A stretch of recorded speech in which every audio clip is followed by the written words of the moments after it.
мы можем в парке Горького посмотреть, если там есть. Полякова, где вы находитесь? Я нахожусь в Москве.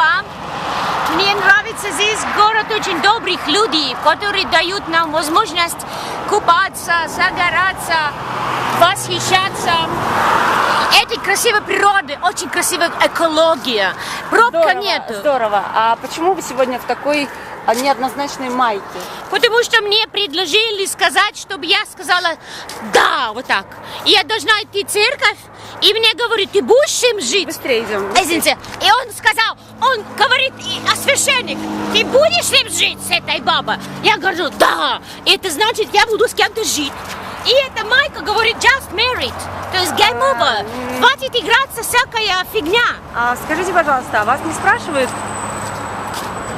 Я не сплясываю. Что не спрашивают? Часы 5 часов 43 минут. В принципе, вас сейчас никто ни о чем не спрашивал. Спасибо.